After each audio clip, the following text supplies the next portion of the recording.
Welcome to this podcast.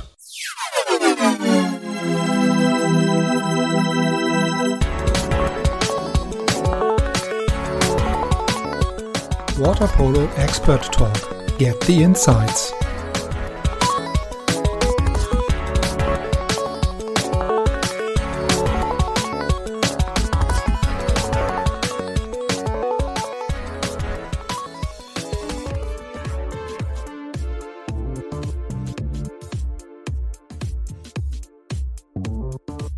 So we continue with the podcast. So today we have a Spanish guest, again, I would say, Sergi. So let's go then with the next episode of the podcast, live from Spain, I guess, right now. So welcome and thanks for joining the podcast today. Thank you for the opportunity. Yes, absolutely. As mentioned before, so we already had some Spanish guests here in the podcast, but it's every time, again, a very new perspective from several perspectives on the terms of water polo. So maybe we should start with a little introduction by yourself. So maybe you can, I would like to hand it over to you. So for a short introduction by yourself, so that we knew who's joining the podcast today. Well, as everybody knows, my name is Sergi Cabanas. I born in Barcelona, and in a very young age, I start swimming and also practicing other kind of sports. But my feeling was that I was connected with the pools and with everything that is related with that. For the age of 9, all the family moved to Sabadell, and that's when we start with the water polo experience with my brothers. I have an old brother, he's 31, and a sister, she's 29, and she's a referee in the maximum level of water polo. So at the age of 12, I start my experience with water polo in Sabadell. Then I moved to Tarrasa for 2 years, the age of 14, 15. And then I moved 2 more years to Barceloneta before to take the biggest step to the maximum, to the senior teams. And then at the age of 18, I moved to Sabadell till this last year that, I decided to sign for UC. And that's my experience with water polo. At very early stages in your life, you really have to move several times the location. I think especially when you say, okay, you have also a sister who's a referee and also another brother who's playing water polo, and then you say, okay, I'm luckily enough to be born somewhere around Barcelona. Yeah, so we have this kind of discussion really with all the other Spanish guests here in the podcast as well. Yeah, so that you have all the, let's say, swimming and pool activities, experiences, all the possibilities around Barcelona. Yeah, you have to be somewhere. It's so easy for us in Catalonia to not be related with the pools. You find it everywhere. You find, I don't know. And also part of my family is also related with the pool. So it's just a small world. Yeah. So it's a normal given situation for you in this case. And when you mentioned that you are also, like many others, in the water polo community, coming from pure swimming, do you also say that it's really an advantage also during these days that you have a swimming education at the very beginning of your career, so that it's maybe easier for you to swim longer distances or whatever. So based on the technique you was trained at the very beginning in your childhood. as of course of my experience, I felt like for example, I think I miss a little bit of the base of water polo in some kind of maybe in the shooting move, in the way I understand some things. But at the same time, I'm quite a little bit ahead of my teammates in the swimming zone. I think that for a water polo player, it's very important to have this, to know how much energy you can lose swimming. If you have a good technique, you can swim fast and then you can handle the minutes better. Yeah. So there are really the two ways or the two situations. Yeah. When you're coming from the swimming, then you are really ahead of the pure water polo players who are not really coming from the swimming sport, and but really also doing these days in a in the modern way or modern style of water polo maybe. Then it's even more important that you have a good swimming skills. Yeah. So as you said, it's very important. Yeah, so it's really the base to be flexible, to know how to dose or how to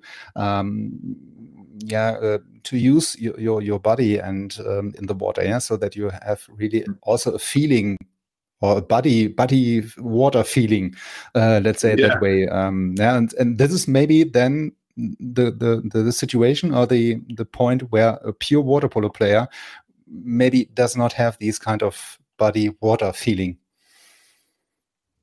I don't know. I mean, you try to get the technique, but it's so difficult. You need to learn it in a very young age. And this feeling you say is quite impressive. I mean, you can be in the water and you can stay full relaxed, and then in the lane next to you, you have someone who's struggling in the water. Mm-hmm. And they said, "Oh, how you do it?" I mean, it's natural. So even better when you have a good base, and a good education at the very beginning where you can build on your further steps, especially so. This is the reason why I'm asking, because this is something so many people told me in the past 2-3 years, that it's really, until today, a big advantage for them, even when they are at the end of the active career, maybe, that you still benefit from the skills and the education at the very beginning. Yeah. So, and this is also the reason, as you mentioned, that it's so important for young kids to learn it very early, because in this young age, it's easier to learn. Yeah, so it's maybe easier to learn, easier to keep this in mind for a long period of time over your career. Yeah. But when you say your sister is also a referee on the very high level, so are they whistling also men or only women matches? She whistled her first waltz in Fukuoka. She whistled the match between Kazakhstan and Argentina for men's, and now she will whistle the Europeans in Zagreb for women's. In Eindhoven, sorry. Oh, cool. Yeah, so then you have a family reunion then. Yeah. Yeah. I mean, I also played with my brother in Sabadell for 2-3 years, and when I explain my history, is quite I don't know, I don't find the exact word, but the people get surprised, because also my mother played for national team in the very beginnings of the women's national team. Mm-hmm. And also my father played, and he earned a bronze medal under 18 in Malta Europeans. So you have a problem when you told them you do not play water polo at the end. I mean, imagine I end up playing, I don't know, basketball. I broke all the family. Yeah, so it's really a risk then at this point. Yeah. So yeah, do you have also after some matches or after you see each other again, then also some conversations about the matches, about your matches, about your fouls or exclusions or something she's whistling maybe? Are there any controversial conversations between the both of you? We we try to avoid that.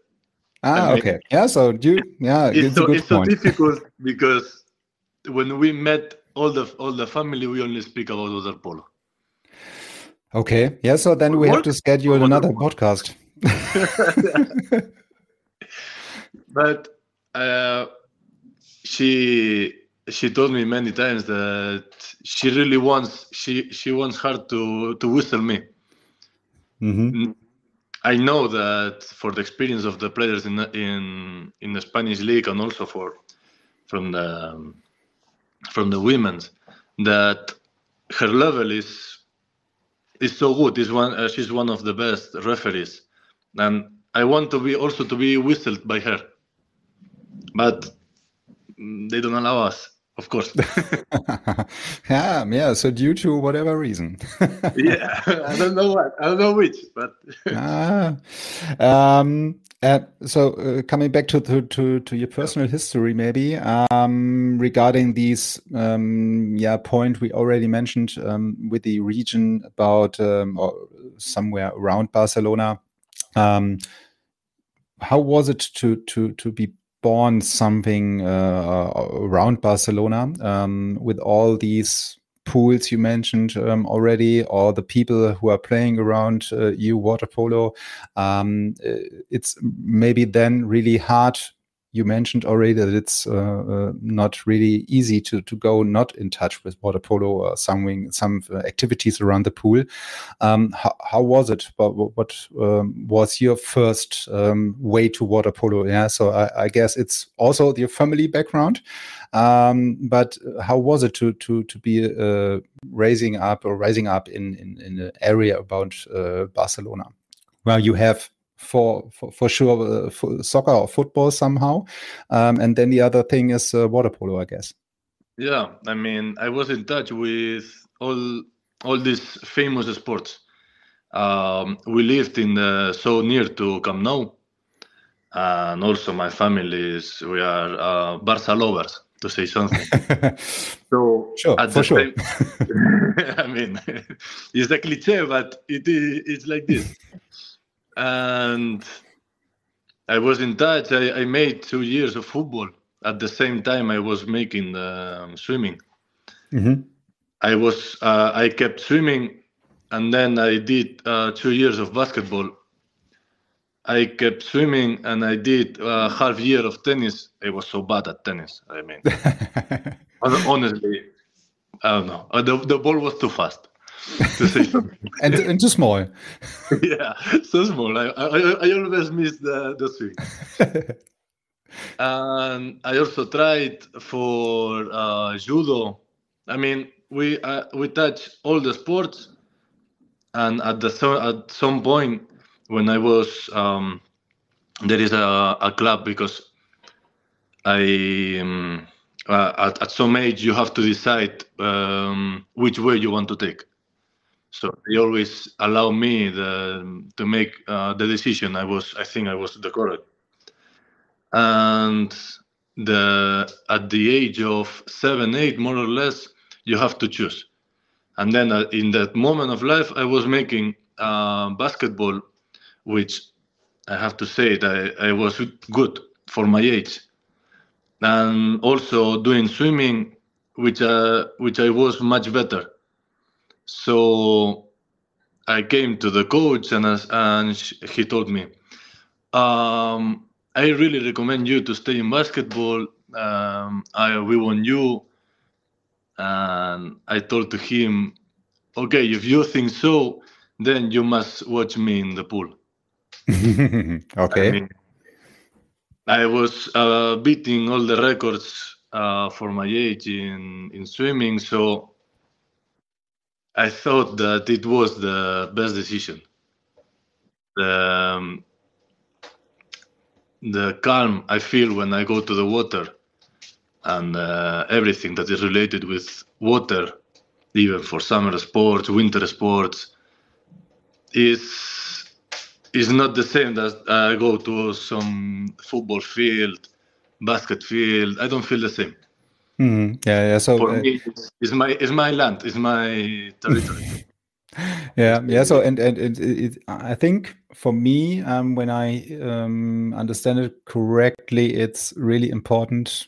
Maybe also for a recommendation for all the parents during these days, not to or to give the children then the final decision or the opportunity to make these final decision for themselves, as you mentioned. So because you say, okay, maybe then the pool, it's a better area for me, and it's really makes me a little bit more happier than basketball, football, whatever. So that you, as the person who's really your life, your future life, decide what you want to do, instead of your parents, maybe then in this case.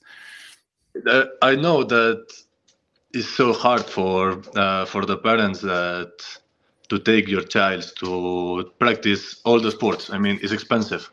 It's not easy. And also, it's so easy if you go to public colleges that you go to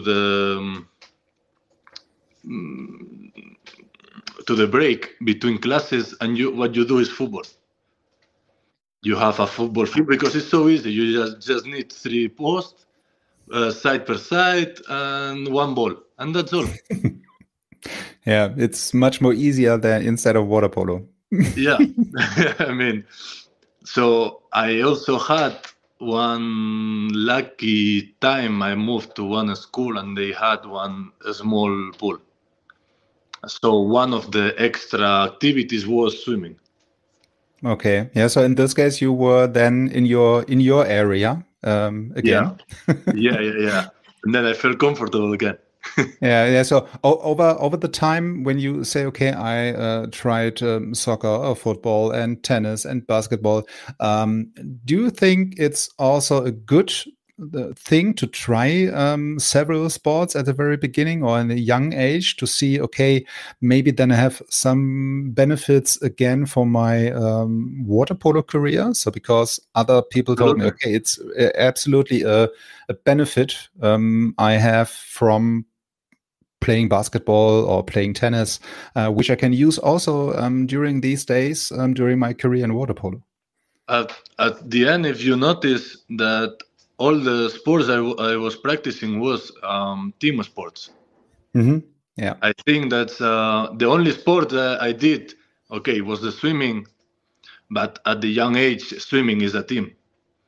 Later, you go professionalizing, and if you are better, you start to losing teammates, to say something. But at the moment I start to practice some individual sports like tennis, I quit it. So it's very important, in my opinion and in my experience, that all the child need to experience the team sports. What you get from sharing a changing room with completely unknown people. You learn to communicate, you learn to share. It's all benefits, in my opinion. Yeah. So in this case, I think it's really, as you mentioned, a big, argument for water polo, for example, or for any other team sports. So because it's not really about only this aspect of the sport, because it's also related to the social skills. So I mean, communicate. You don't need to end in water polo. Maybe you like to do something else, but sharing a work with teammates, you learn how to not be selfish, how not to be only to think about yourself, and how to sacrifice yourself. That's the skills that it's so important nowadays. Yeah. So it's not only the aspects which are, or the skills which are very needed or mandatory for in the sports area. So it's also for your maybe after sports career during your professional and in your job life today. So this is also a big benefit when you play team sports, that you can really benefit then from these soft skills you learned into the team sport during the job career and area. Everything is related to share. You spend time with people, so you need to. We already mentioned that you moved from the area Barcelona to Sabadell, and at some stages later you come back to Sabadell and play in Sabadell until last year. How comes? What was the reason or the way from Barcelona to Sabadell, and then maybe right now to Dubrovnik? But maybe this is another discussion. But what was really the reasons for the change or for the move? So many. No, actually, there was only one main reason, is that in that moment of my life, to say something, I just want to have fun. And I remember I was preparing for one championship under 18, and we make preparations against Sabadell. I was a player for Barceloneta, and with the national team in summer they start to prepare the preseason, and we make a match against Sabadell. So I know that my brother was playing there. My best friend also, he was the second goalie. And what I experienced there is that they go to the pool, they are having fun. Honestly, I mean, they are competing in the maximum Spanish level, but at the same point they are having fun. And for me, in that moment, was very important. So also I was living in Sabadell with all the family. So we make a meeting with Chava, and we decided that I wanted to do this step. But at the same point, I was in the high level in the senior team. I started to join the Barceloneta senior team. I don't know now if I made the wrong decision, because who knows? But at that age, for me it was the best decision. Yeah, and maybe when you say also an aspect was then you do want to have fun, which is quite then also a main goal, So when you do something professionally, then you have to have fun at some point in time, because then you really do it better at the end when you really engage to this thing you're doing and you have fun on the other side. And when you do have maybe obviously somewhere else more fun, then it's also a benefit for your performance when you do the move. Absolutely. And in the past, as you mentioned, who knows? Who knows which is maybe the better or not so good decision. But when you do not give it a try at this point in time, then you have to live with that all your life. Maybe this was not the best decision. So then you know. Now if maybe some Barceloneta directors hear this podcast and they said, I said, I'm sorry. I mean, I was 18. I was 18.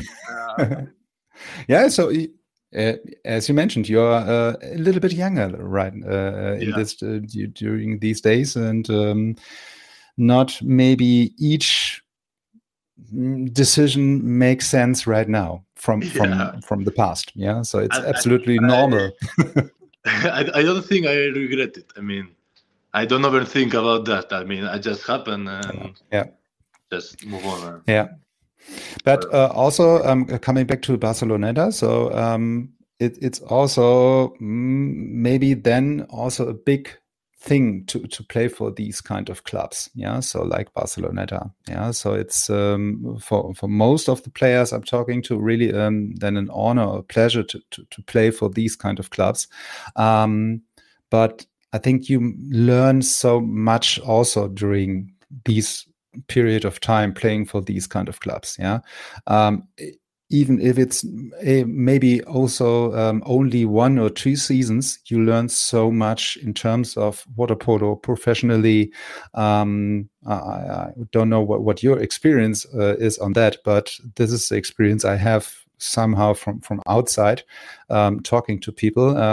Does it cover also your experience?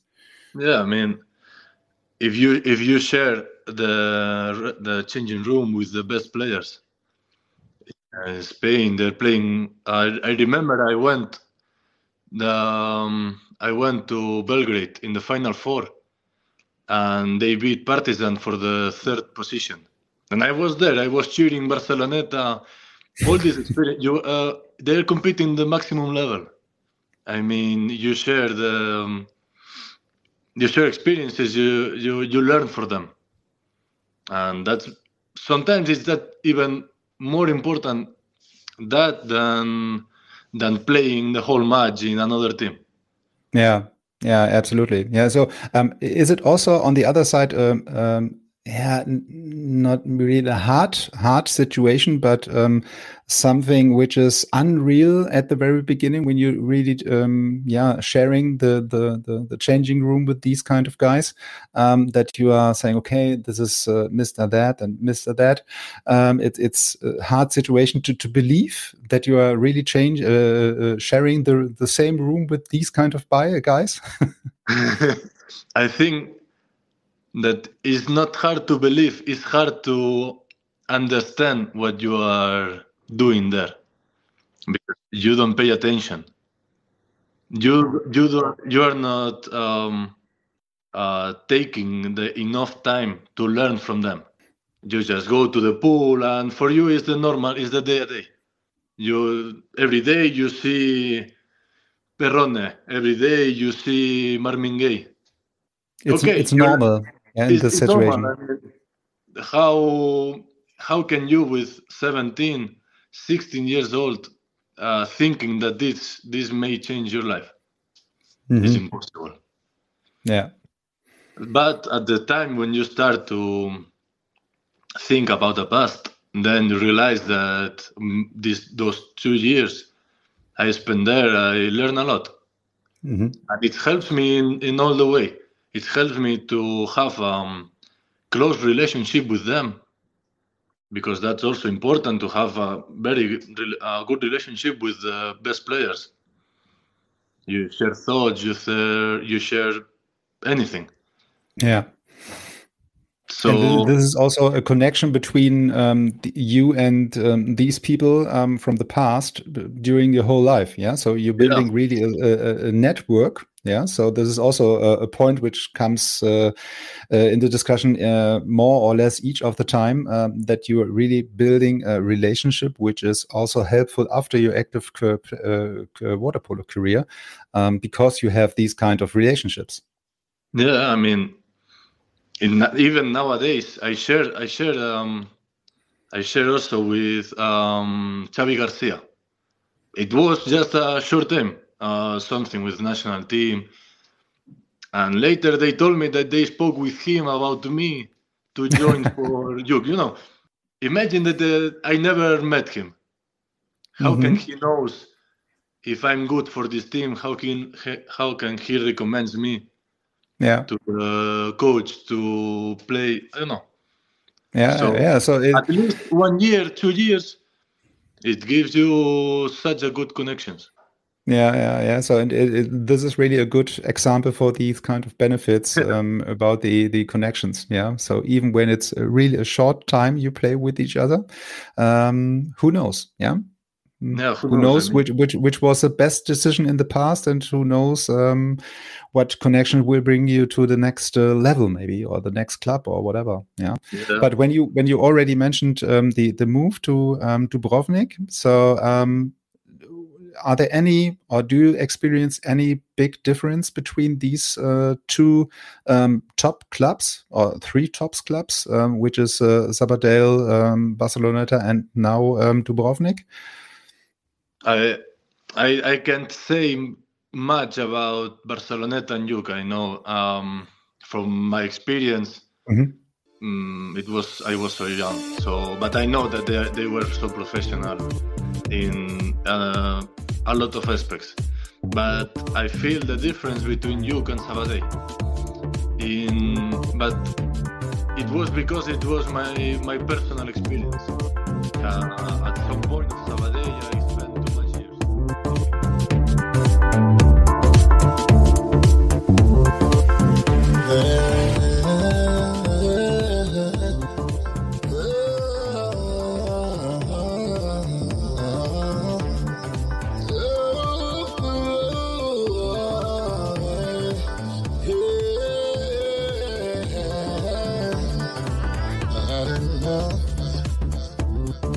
Yeah, I'm through.